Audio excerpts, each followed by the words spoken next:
Welcome to the RhinoCAM Quick Start tutorial series, brought to you by MecSoft. Today we'll be introducing 4-axis milling. If you would like the source files used in this video, just drop us an email at support@mecsoft.com and ask for the intro video source files. We'll be happy to send you a download link. There is a completed version of this part located in the same folder that you can refer to as needed. It represents how your part should look upon completion of this tutorial. Before starting any new CAM project, you should first perform the following startup checklist. For more detail on each of these items, you can refer to the 3-axis introduction companion video.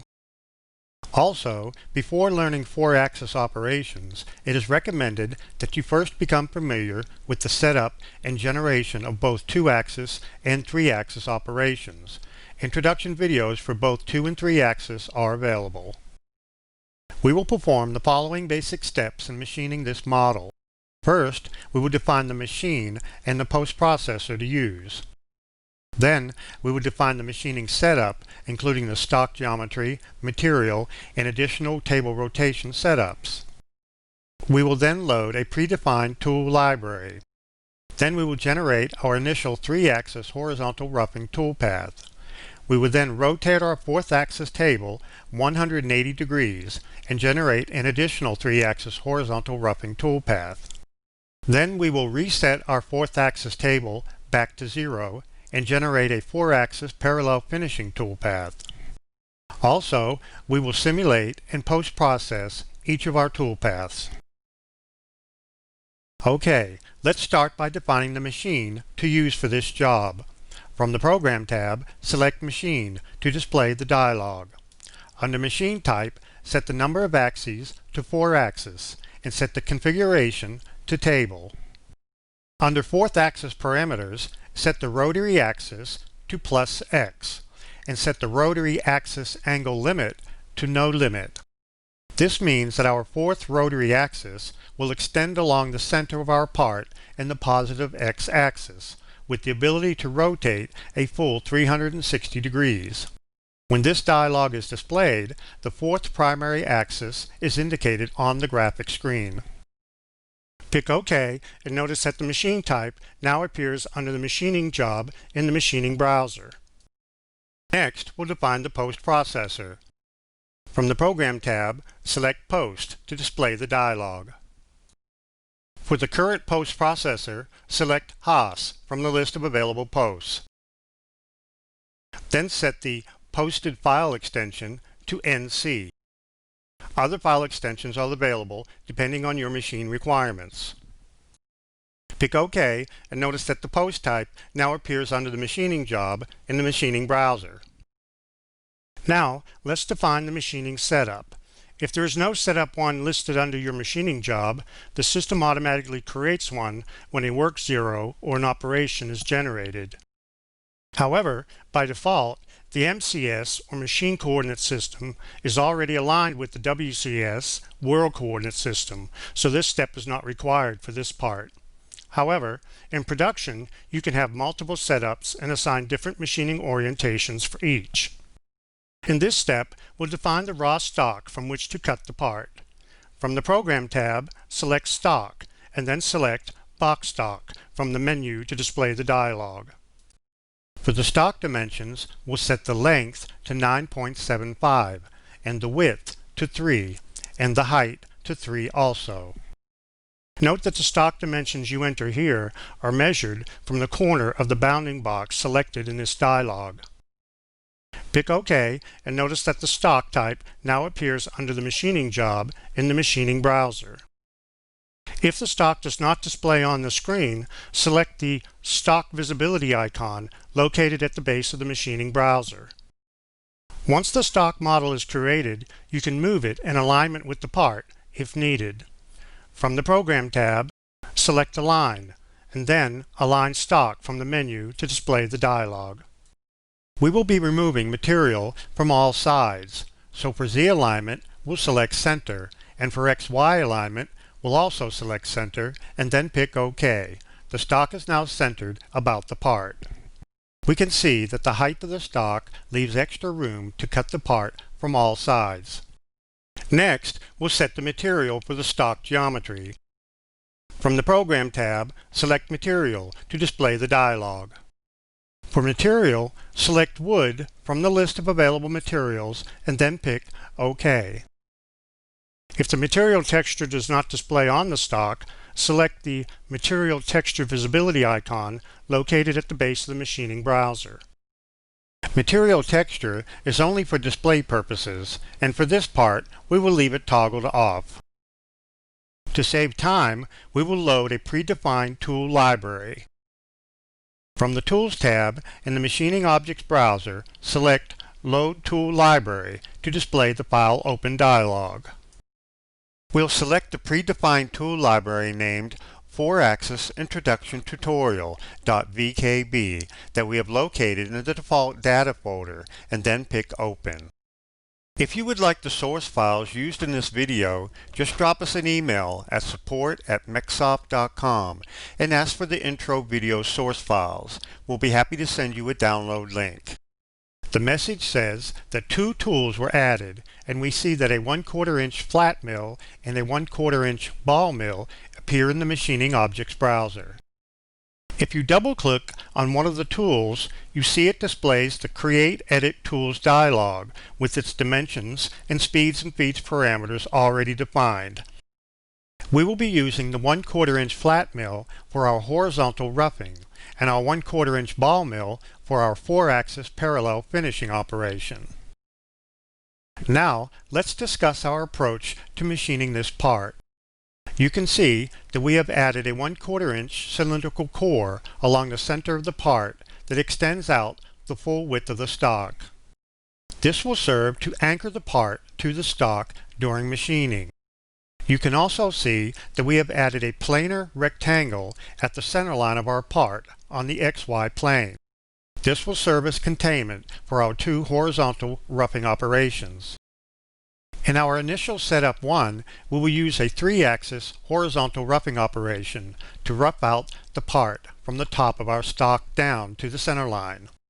We will then create setup 2 that indexes our rotary table 180 degrees and then use a second 3-axis horizontal roughing operation to rough out the part from the bottom of our stock up to the center line.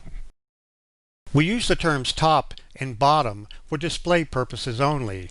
The actual stock on the 4-axis CNC machine will be rotating along the x-axis.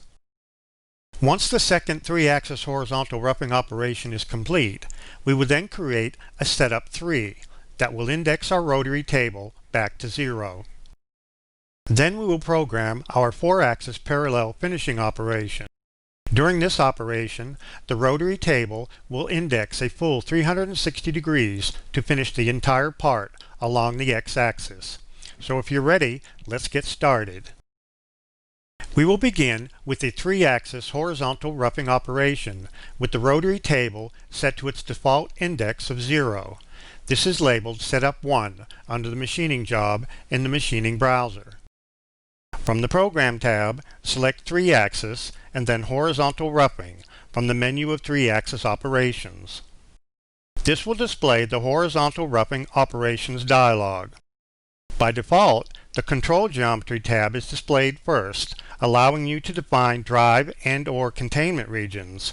In 3-axis, this tab is basically used if you want to contain your toolpath to a specific area of the part. We'll select the Drive Regions tab and then pick the Select Drive Containment Regions button. The dialog will minimize and we'll select the planar rectangle that we created at the center line of our part in the XY plane, and then right-click or press Enter to continue. The dialog reappears and we see that Drive Region 1 was added to the list of selected machining regions. You can verify this by selecting it from the list and it will highlight on the graphic screen. Now we switch to the Tool tab of the dialog and select the Flat Mill 1/4 inch tool from the list of available tools. Note that the tool parameters of the currently active tool are always displayed in the status bar at the bottom of the Machining Objects browser. Now we switch to the Feeds and Speeds tab. Select select the Load From Tool button.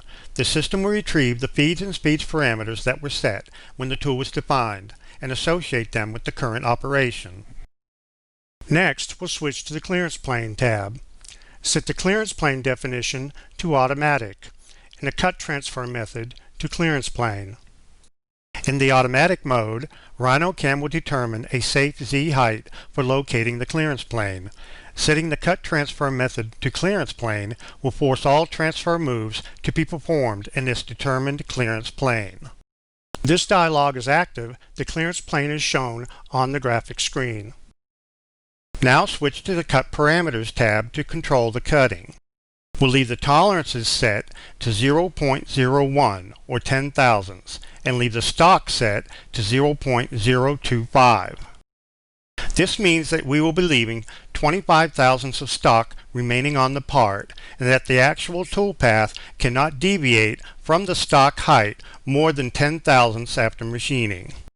For the step over, which is the distance the tool will move per pass in the X and the Y, we'll make it 40% of the tool diameter.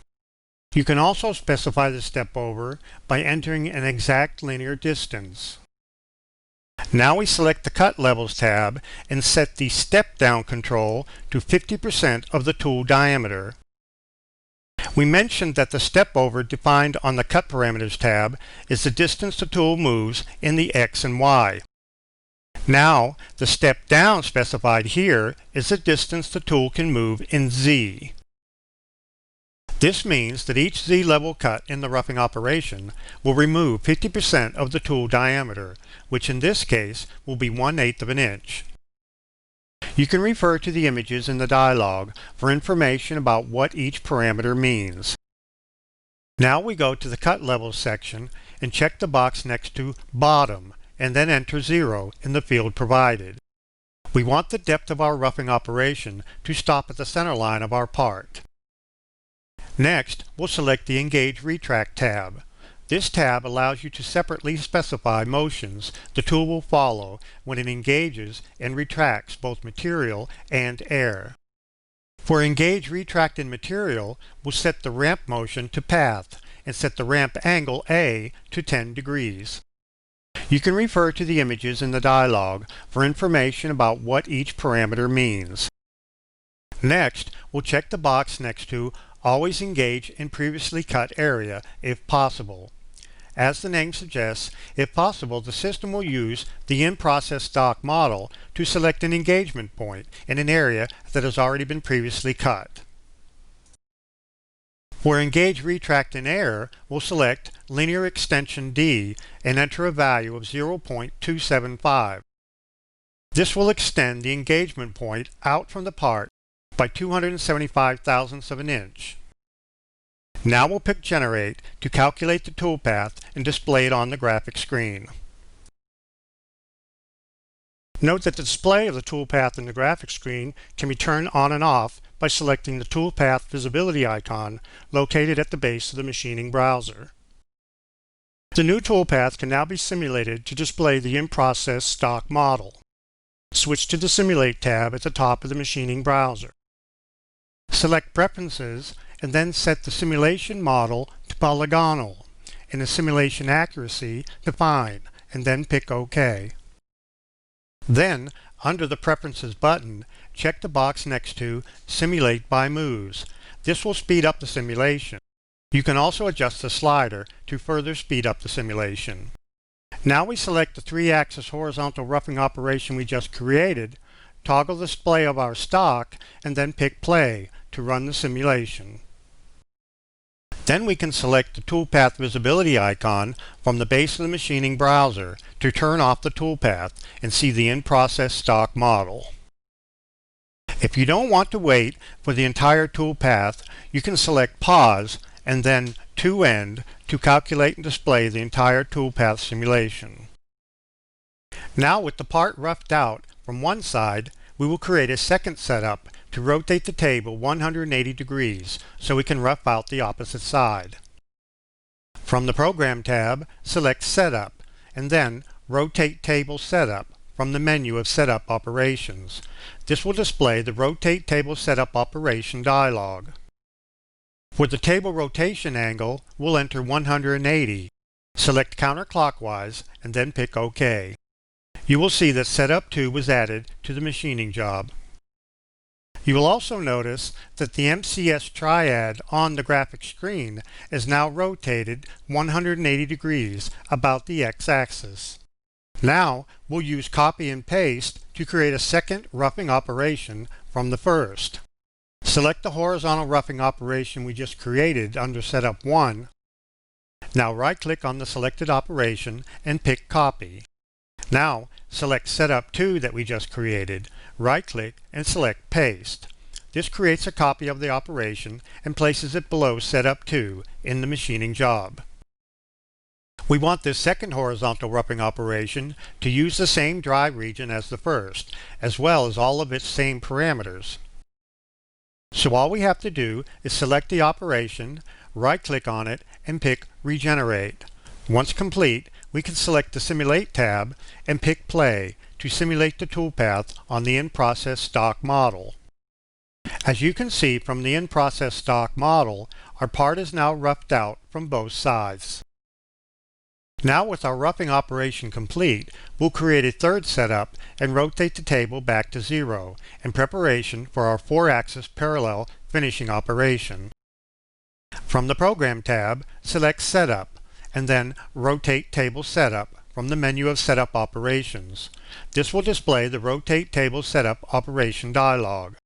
For the table rotation angle, we'll enter 0 and then pick OK.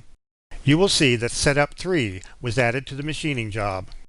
You will also notice that the MCS triad on the graphic screen is now rotated back to 0 degrees. Now we're ready to program our 4-axis parallel finishing operation.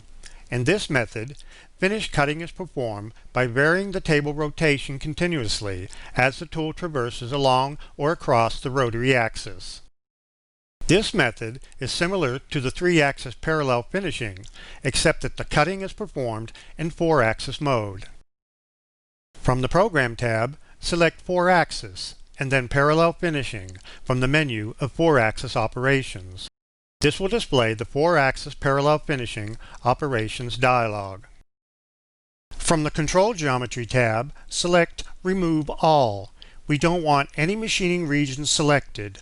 When you do this, the system considers the entire part as one continuous drive region. Now we switch to the Tool tab of the dialog and select the Ball Mill 1/4 inch tool from the list of available tools. Now switch to the Feeds and Speeds tab. Select the Load From Tool button.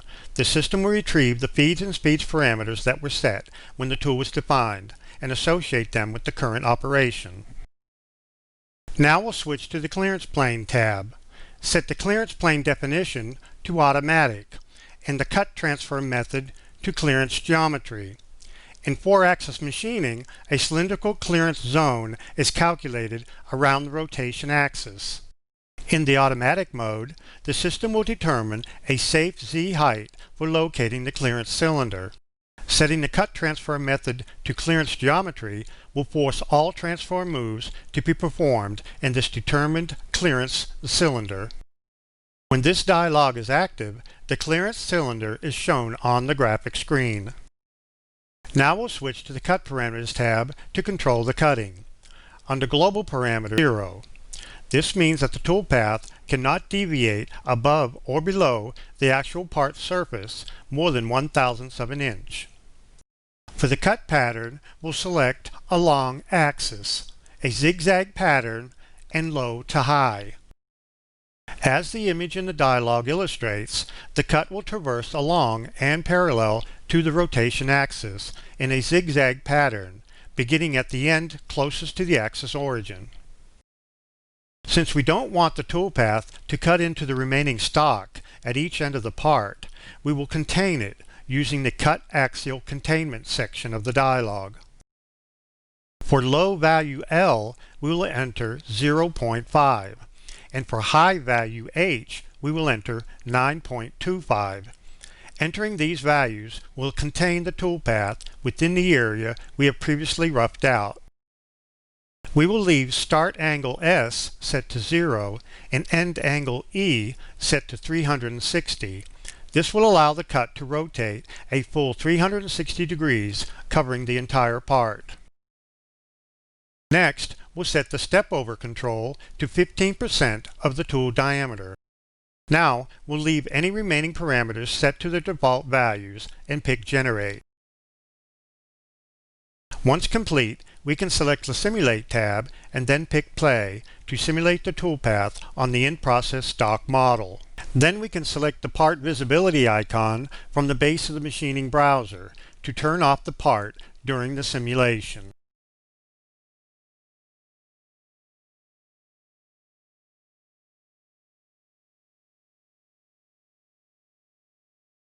Now, with the toolpaths complete, we're ready to post-process to an output text file containing G-codes that can then be sent to the machine tool to actually machine the part. Now, switch back to the Program tab. To post all setups in one G-code file, select only the machining job at the top of the machining browser, and then right-click and select Post All. This will post-process all setups and all operations created under the machining job. By default, the part file name is used as the G-code file name. Also by default, the posted G-code file is saved to the folder where the part file is located. Now pick Post, and the G-code file is displayed in Notepad, where it can be viewed or edited manually. Now close Notepad. Here are some additional selection techniques you can use. When your machining job contains multiple setups, you can select any setup, right-click and select Post to post only that setup. While holding the Control key down, you can select multiple operations and then right-click and select Post to post only the selected operation. For further assistance, you can visit the online help supplied with the program or visit www.mecsoft.com for additional tutorials. Thank you.